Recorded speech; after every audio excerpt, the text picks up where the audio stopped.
So మొత్తంగా phone tapping వ్యవహారం ఇప్పుడు మరొక కీలక మలుపు తిరిగినట్టుగా భావించవచ్చు. మాజీ సీఎం కేసీఆర్ కు సిట్ అధికారులు నోటీసులు ఇవ్వడం జరిగింది. ఫోన్ ట్యాపింగ్ కి సంబంధించి ఆయన విచారణ ఎదుర్కోవాలని రేపు మధ్యాహ్నం 3 గంటలకు సిట్ అధికారులు సిఆర్పిసి 160 కింద ఆయనకు నోటీసులు ఇవ్వడం కూడా జరిగింది. ఇక మనం చూస్తూ ఉన్నాము, ఎర్రవల్లి ఫామ్ హౌస్ లో ఉన్నటువంటి కేసీఆర్ దగ్గరకు హరీష్ రావు అలానే కేటీఆర్ కూడా వెళ్తున్నారు. బీఆర్ఎస్ లీగల్ టీం కూడా అక్కడికి చేరుకొని సిట్ ఇచ్చినటువంటి నోటీసులకు సంబంధించి కూడా వారందరూ డిస్కస్ చేయబోతున్నారు. రేపు మధ్యాహ్నం 3 గంటలకు నందినగర్లోని ఆయన నివాసంలో కేసీఆర్ను సిట్ అధికారులు విచారించే ఛాన్సెస్ ఉన్నట్టుగా తెలుస్తోంది. ఎందుకంటే సిట్ అధికారులు కేసీఆర్ వయసుని దృష్టిలో ఉంచుకొని ఆయన హైదరాబాద్ పరిధిలోని ఏ ప్రదేశంలో అయినా కూడా విచారణకు రావచ్చు అని చెప్పి వారు చేశారు. సో దీనికి సంబంధించి కేసీఆర్ కోరుకున్న చోటనే విచారణ జరిపే అవకాశం ఉంది కాబట్టి నందినగర్ ఇంటి దగ్గరే విచారణ ఉండే అవకాశం ఉండొచ్చు. మరిన్ని అప్డేట్స్ కూడా తెలుసుకుందాం. మా ఇన్పుట్ ఎడిటర్ కళ్యాణ్ మనకు లైవ్ లో అందుబాటులో ఉన్నారు. కళ్యాణ్, సంధ్య, ఇది ఒక చాలా ఇంట్రెస్టింగ్ కీలక పరిణామం. ఖచ్చితంగా కేసీఆర్కి ఫోన్ ట్యాపింగ్ విషయంలో నోటీసులు ఇస్తారని ఎప్పటి నుంచో అంతా భావిస్తున్నారు. ఎందుకంటే ఈ ప్రాసెస్ చూస్తున్నాం గత వారం రోజులుగా కూడా. ఈ నెల 20న మొదలైంది, 20న కూడా కాదు, ఈ నెల 19న మొదలైంది. 19వ తేదీన బీఆర్ఎస్ కీలక నేత హరీష్ రావుకి ఫోన్ ట్యాపింగ్లో విచారణకు రావాలి జూబ్లీహిల్స్ పోలీస్ స్టేషన్ కంటూ నోటీసులు ఇచ్చారు. ఆ రోజు నుంచి మొదలైంది ఫోన్ ట్యాపింగ్ విషయంలో కేసు వేగవంతమైంది, విచారణ వేగవంతమైందని మనకు అర్థమవుతూ వచ్చింది. 19వ తేదీన నోటీసులు ఇస్తే హరీష్ రావు 20వ తేదీన విచారణకు హాజరయ్యారు. 20వ తేదీ సరిగ్గా 11 గంటలకు ఆయన విచారణకు వెళ్తే 7 గంటల పాటు ఆయన్ను విచారించారు.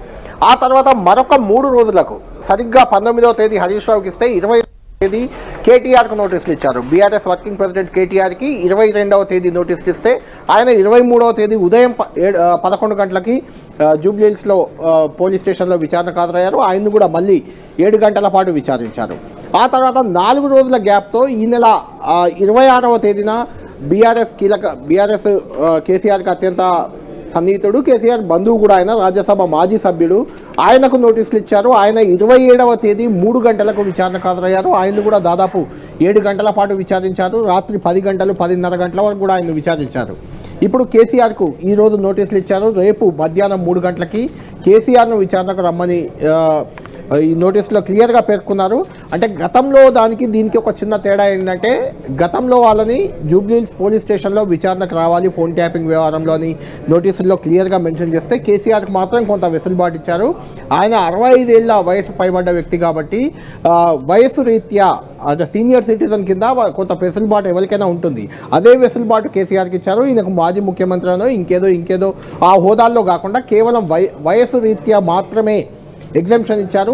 వస్తే జూబ్లీహిల్స్ పోలీస్ స్టేషన్కి రండి, లేదంటే నందినగర్లో నివాసానికి వస్తాం, అది కాకపోతే ఇంకెక్కడైనా హైదరాబాద్ నగరంలో మాత్రమే ఎక్కడ విచారణ మీరు కోరితే అక్కడికి రావడానికి మేము సిద్ధంగా ఉన్నామంటూ కూడా పోలీసులు ఈ నోటీసులో క్లియర్గా మెన్షన్ చేశారు.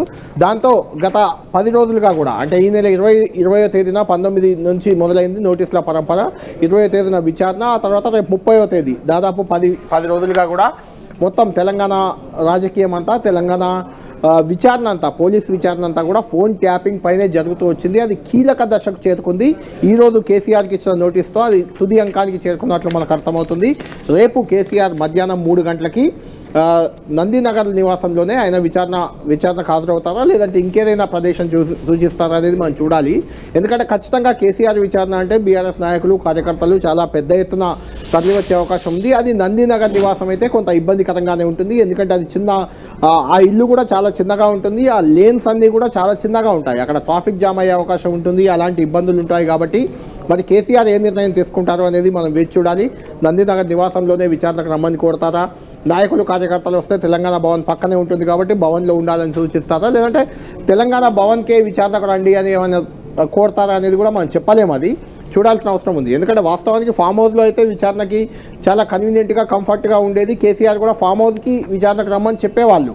కానీ పోలీసులు ఆ వెసులుబాటు ఇవ్వలేదు. కేసీఆర్ను ఫామ్ హౌస్లో కాకుండా హైదరాబాద్ సరౌండింగ్లో, నగర సరౌండింగ్లో మాత్రమే విచారిస్తామని నోటీసులో క్లియర్గా పేర్కొన్నారు. కాబట్టి ఆయన విచారణ ఎక్కడ ఎదుర్కోబోతున్నారు, ఎక్కడికి ఖచ్చితంగా జూబ్లీహిల్స్ పోలీస్ స్టేషన్కి వెళ్ళే అవకాశం అయితే చాలా తక్కువగా ఉంటుంది. ఆయన పోలీస్ స్టేషన్కి వెళ్ళకపోవచ్చు. కాబట్టి ఆయన దగ్గరికే విచారణ అధికారులు మొత్తం 9 మందితో ఈ సిట్ ఏర్పాటైంది. దీని చీఫ్గా సజ్జనార్, హైదరాబాద్ నగర కమిషనర్ సజ్జనార్ ఉన్నారు. అంతకుముందు దీనికి ఇన్ఛార్జిగా జూబ్లీహిల్స్ ఏసీపీ వెంకటగిరి ప్రధానంగా ఉన్నారు. ఆయన్నే దాదాపు 300 మందికి పైగా సాక్షులు, బాధితులు, నిందితులు అందరినీ విచారించారు. ఆ తర్వాత సిట్ చీఫ్గా సజ్జనార్ను విచారించి ఈ కేసును మరింత వేగం పెంచే దిశగా ప్రభుత్వం ముందుకు కదిలింది. అంటే హరీష్ రావు, కేటీఆర్ ఇలాంటి కేసీఆర్ లాంటి వాళ్ళని విచారించాలంటే ఖచ్చితంగా సజ్జనార్ లాంటి ఒక కమిటెడ్ పోలీస్ ఆఫీసర్, కొంచెం జనంలో ఎస్టాబ్లిష్ అయిన అధికారి ఆయన కాబట్టి ఆయన లాంటి ఫేస్ ఉంటేనే ఈ కేసుకి కొంత ఊపు వస్తుంది, లేకుంటే కేసు క్లియర్ అవుతుంది, ఈ కేసుపై కొంత ప్రజల్లో నమ్మకం పెంచవచ్చు అనే ఒక ఆలోచన ప్రభుత్వం చేసినట్లు మనం భావించాల్సి ఉంటుంది. ఎందుకంటే సజ్జనార్ సిట్ చీఫ్ అయిన తర్వాతే ఈ నోటీసులన్నీ వెళ్ళాయి. కీలక నేతలు, బీఆర్ఎస్ కీలక నేతలు అందరికీ నోటీసులు సజ్జనార్ సిట్ చీఫ్ అయ్యాక వెళ్ళాయి. అంతకుముందు కేవలం అధికారుల వరకే పరిమితమైంది సిట్ 1. ఇప్పుడు సిట్ 2గా చూడాలి దీన్ని. సజ్జనార్ చీఫ్ అయింది సిట్ 2 విచారణ మాత్రం ప్రజాప్రతినిధులు, అది కూడా చాలా కీలక నాయకులు. బీఆర్ఎస్ పార్టీ అధినేత, మాజీ ముఖ్యమంత్రి కేసీఆర్, మాజీ మంత్రి కీలకమైన నాయకుడు ఆయన కూడా Harish Rao, BRS party working president, మరో మాజీ మంత్రి కేటీఆర్, మాజీ రాజ్యసభ సభ్యుడు సంతోష్ కుమార్, ఇలా కీలక నేతలందరినీ సజ్జనార్ సిట్ చీఫ్గా అయ్యాక విచారిస్తున్నారు. రేపు కేసీఆర్ విచారణలో పాల్గొనే అధికారులు ఎవరు అనేది కూడా సిట్ ద్వారా మనకు తెలుస్తుంది. ముందు ఫామ్ హౌస్లో సజ్జనారే విచారణకు వెళ్తారని ఒక చర్చ వచ్చినప్పటికీ సజ్జనార్ విచారణకు వెళ్ళట్లేదు. కేసీఆర్ విచారణకు సజ్జనార్ స్వయంగా వెళ్ళడం లేదు. ఆయన బదులు 6 అధికారుల బృందం వెళ్ళబోతున్నారు. అందులో Hyderabad joint CP Vijay Kumar, Maheshwaram DCP Narayana Reddy సిట్లో ఉన్నారు వీళ్ళంతా. అందులో 6 అధికారులు, మొత్తం 9 మందితో సిట్ ఉంది. అందులో 3 కాకుండా ఈ 6 వెళ్తారు. Maheshwaram DCP Narayana Reddy, Kukatpally DCP Ritiraj, Greyhounds SP Ravinder Reddy, Shamshabad additional DCP KS Rao, Jubilee Hills ACP Venkatagiri. ఇది వెంకటగిరి పేరుతోటే వచ్చిన నోటీస్ ఇది. ఆయన కూడా ఇందులో ఉంటారు విచారణ బృందంలో. ఈ 6 అధికారులు కేసీఆర్ను విచారించే అవకాశం ఉంది. రేపు మధ్యాహ్నం 3 గంటలకి కేసీఆర్కు సమయం ఇచ్చారు. ఎక్కడికి రమ్మంటారో చెప్పాలంటూ కోరారు. ఆయన కాసేపట్లోనే ఎక్కడ విచారణకు వెళ్ళేది, హాజరయ్యేది కేసీఆర్ బహిరంగంగా మీడియా ద్వారానో, ప్రెస్ నోట్ ద్వారానో ప్రకటించే అవకాశం ఉంది. ఎందుకంటే ఇప్పుడు కేసీఆర్ దగ్గర బీఆర్ఎస్ కీలక నేతలు హరీష్ రావు, అదేవిధంగా కేటీఆర్తో పాటు ఇంకొంతమంది మాజీ మంత్రులు, ముఖ్య నేతలు కూడా ఉన్నారు. బీఆర్ఎస్ లీగల్ టీం కూడా అక్కడ ఉంది. వాళ్ళ సూచనలు, సలహాలను బట్టి రేపు ఎక్కడ విచారణకు హాజరు కావాలి, ఎక్కడ విచారణకు రమ్మని అధికారులకు సమాచారం ఇవ్వాలి అనేది డిసైడ్ అవుతుంది. అయితే కొంతమంది లీగల్ ఎక్స్పర్ట్లు, బీఆర్ఎస్ పార్టీ లీగల్ ఎక్స్పర్ట్లు చెప్తున్న ప్రకారం అసలు ఈ కేసే ఎందుకు పనికిరాని కేసు, ఇందులో ముఖ్యమంత్రి ప్రమేయం కాదు కదా, మంత్రుల ప్రమేయం కూడా ఉండదు. మంత్రులు పోకపోతే, విచారణకు వెళ్ళకపోతే అది తప్పుడు సంకేతాలు జనంలోకి పంపినట్లు అవుతుంది. కాబట్టి ఆల్రెడీ సంతోష్ కుమార్, హరీష్ రావు, కేటీఆర్ వీళ్ళంతా నోటీస్ ఇచ్చిన 24 గంటల్లోనే విచారణకు రమ్మంటే కూడా వెళ్ళారు. కేసీఆర్ వెళ్లాల్సిన అవసరమే లేదు. ఈ విచారణకి కేసీఆర్ పాత్ర ఇందులో ఉండదు. ఆయన పోయి పోలీస్ అధికారులకు విచారణ ముందు హాజరై చెప్పాల్సిన అవసరం లేదు. ఏదైనా ఉంటే న్యాయపరంగా చూసుకుంటే బెటర్. కేసీఆర్ సరే గతంలో అంటే కాళేశ్వరం కమిషన్, అది ఒక కమిషన్, ఒక చట్టబద్ధత, రాజ్యాంగ భద్రత ఉన్న సంస్థ కాబట్టి, ఆయన ఒక జస్టిస్ కాబట్టి ఆయన ముందుకు వెళ్ళి ఆయన అడిగిన దానికి ఏమైనా సమాధానం చెప్పినా ఒక అర్థం ఉంది. కానీ పోలీస్ అధికారుల ముందు ఒక మాజీ ముఖ్యమంత్రి హోదాలో ఇంత స్ట్రేచర్ ఉన్న నాయకుడు కేసీఆర్, అందులో ఎలాంటి పాత్ర లేని కేసీఆర్, అందులో పాత్ర ఉన్నప్పుడు ఎవరైనా చట్టం ముందు, న్యాయం ముందు సమానులే. కానీ ఫోన్ ట్యాపింగ్లో ఎలాంటి పాత్రకు సంబంధం లేని కేసీఆర్ దీని ముందుకు ఎందుకు వెళ్ళాలి అనే వాదన కూడా బీఆర్ఎస్ లీగల్ సెల్ నాయకులు కొంతమంది చేస్తున్నారు.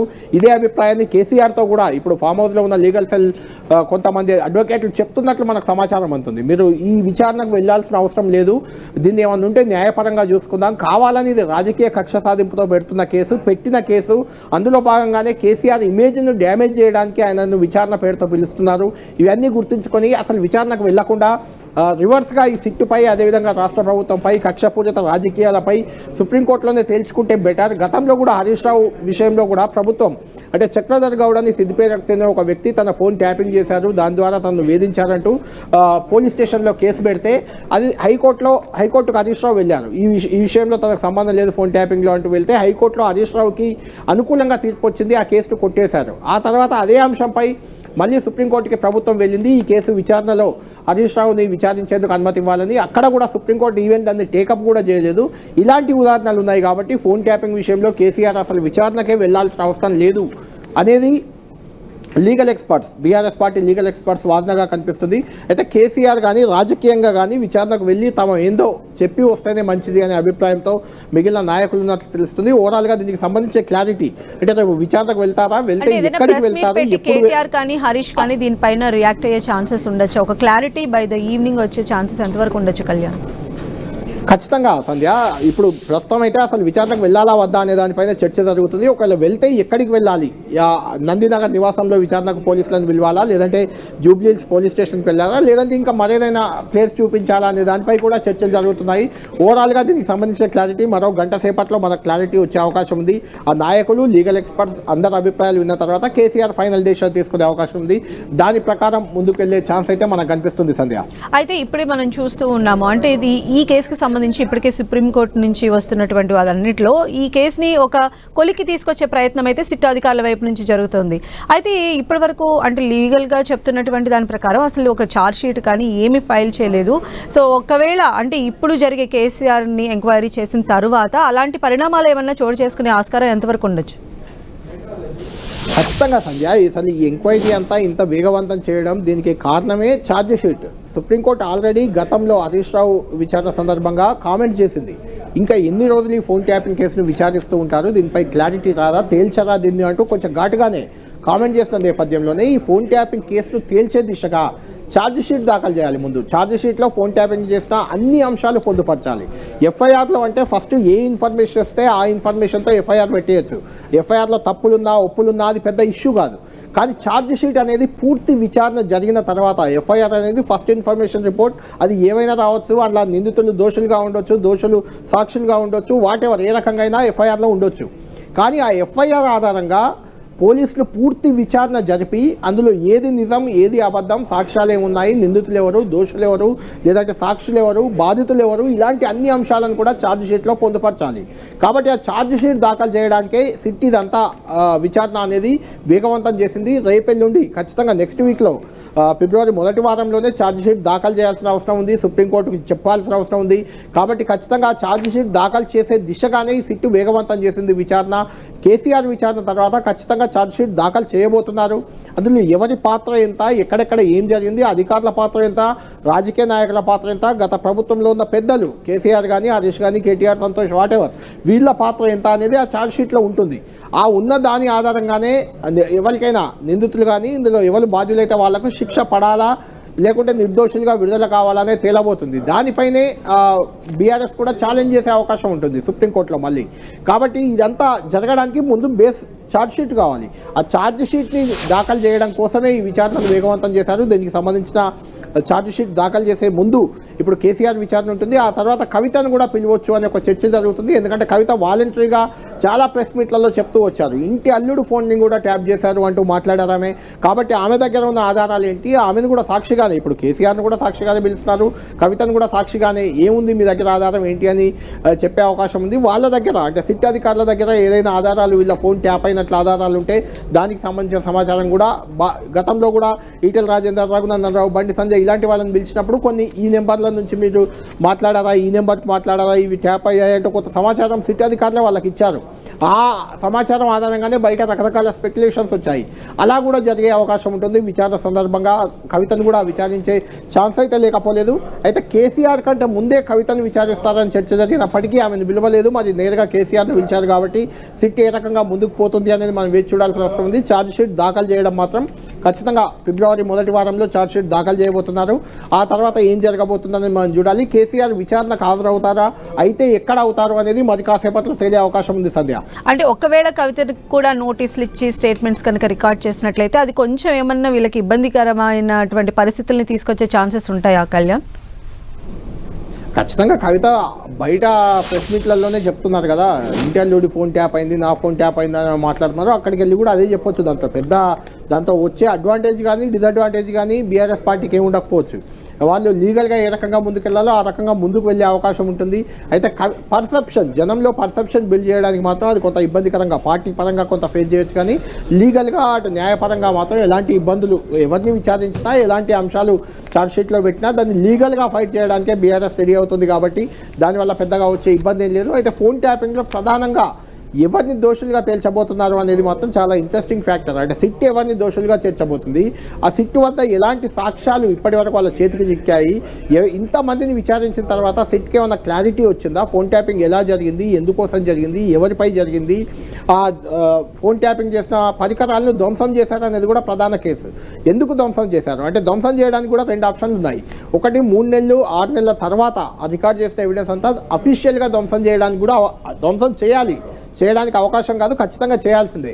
అలా చేశారా లేదంటే ఇల్లీగల్గా చేశారా ఒకటి. రెండోది నిబంధనల ప్రకారమే ఫోన్ ట్యాపింగ్ చేశారా, నిబంధనలకు విరుద్ధంగా ఇజ్రాయెల్ టెక్నాలజీని తెచ్చి పెగాసస్ లాంటి టెక్నాలజీని తెచ్చి వాడారని విమర్శలు ఆరోపణలు కూడా ఉన్నాయి. అలా ఏమైనా చేశారా, ఇలాంటి అంశాలన్నీ బయట జరుగుతున్న స్పెక్యులేషన్లు తప్ప ఇప్పటి వరకు సిట్ అధికారులు కానీ సిట్లో ఉన్న బాధ్యులు కానీ ఏ ఒక్కరూ ఆన్ రికార్డ్ ఎలాంటి అంశాన్ని ఇప్పటివరకు చెప్పలేదు. కేవలం కేటీఆర్ హరీష్ను విచారించినప్పుడు ఒక 2 ప్రెస్ నోట్లు వచ్చాయి తప్పితే పత్రికాముఖంగా ఎవరు ప్రకటించలేదు. కాబట్టి ఫోన్ ట్యాపింగ్ విచారణకు సంబంధించిన క్లారిటీ అనేది సిట్టే ఇవ్వాలి, లేదంటే సిట్ దాఖలు చేయబోయే ఛార్జ్ షీట్ ఇవ్వాలి. అప్పుడు కానీ దీనికి సంబంధించిన అంశాలు ఎవి కూడా క్లారిటీ రావు. ఎవరికి వాళ్ళు విచారణకు వెళ్ళిన వాళ్ళు తమకు పాజిటివ్గా చెప్పుకుంటూ ఉంటారు. కాబట్టి అక్కడ విచారణలో ఏం జరిగింది, వాళ్ళు చెప్పింది ఏంటి, సిట్ విచారించింది ఏంటి తెలియాలంటే ఛార్జ్ షీట్ అయినా దాఖలు కావాలి, లేదంటే సిట్ ప్రెస్ మీట్ పెట్టైనా వివరాలు వెల్లడించాలి. అదేది ఇప్పటివరకు జరగలేదు కాబట్టి అది జరిగిన తర్వాతే ఇందులో బాధ్యులు ఎవరు దోషులు ఎవరు మనకు తెలియ అవకాశం ఉంది. Sandhya. Right Kalyan, thanks for your inputs. అది మొత్తంగా ఫోన్ ట్యాపింగ్ కేసుకి సంబంధించి మాజీ సీఎం కేసీఆర్ కు సిట్ అధికారులు నోటీసులు ఇవ్వడం ఇప్పుడు తెలంగాణలో హాట్ టాపిక్ గా మారింది. మరి రేపు మధ్యాహ్నం 3 గంటలకు కేసీఆర్ విచారణకు హాజరవుతారా లేదా అనేది మరి కాసేపట్లో క్లారిటీ వచ్చే అవకాశం ఉంది.